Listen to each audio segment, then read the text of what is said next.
Recently, I started choosing my outfits more like mood rings. On the good days, I'm light Mayo.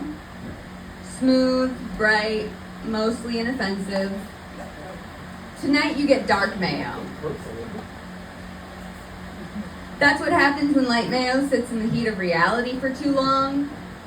Gets a little funky, a little dangerous, a little too dark for comfort. But there seem to be a lot of men in the room tonight, so you'll have to bear with me. I'm feeling a little nervous. Come on, bear with me.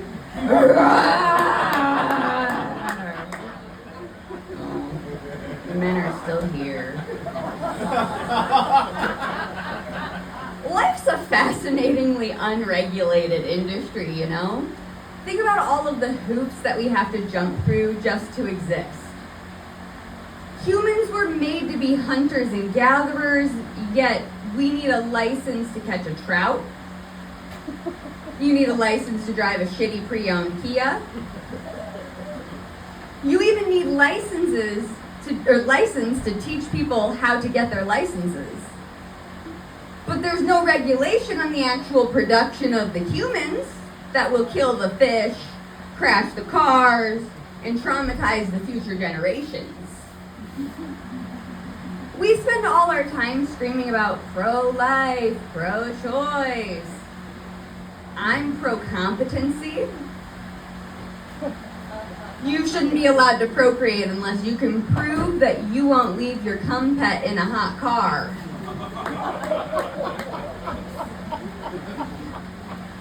But the second I suggest a permit to procreate, suddenly I'm a eugenicist and ruining the vibe at Golden Corral. The dirty dishes ruin the vibe first. You know what's even less regulated than life?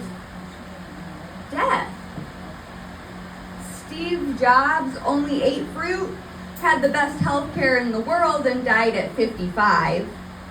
Meanwhile, Ozzy Osbourne got 20 extra years by eating raw bat heads on his cocaine-fueled crazy train. We do everything we can to pretend it's not completely random. We eat our vegetables. We run our marathons. But if I had a nickel for every time a loved one died in a freak accident, I'd have 3 nickels.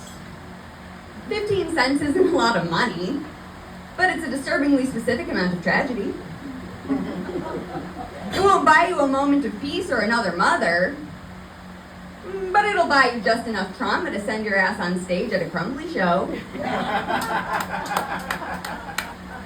Earlier, I told a friend I was too sad to get up here and do comedy, so they said, you'll feel better if you eat something green. So I ate an edible the size of Ozzy's bat. Now I'm still sad. My grandma's still dead. And I spent the afternoon wondering how trillions of bacteria learned to work together to pilot this electric meat suit. Which is actually kind of beautiful. If microscopic organisms have spent billions of years fighting to build something sentient enough to feel grief, life must be worth waiting through. We don't choose how we're produced or when we expire. Sometimes the sun hits you at the wrong angle and you curl your way to dark Mayo. But if the trillions of bugs in my gut want to keep this game going, I'll keep eating my vegetables and playing along too. I'm Dark Mayo. Thank you.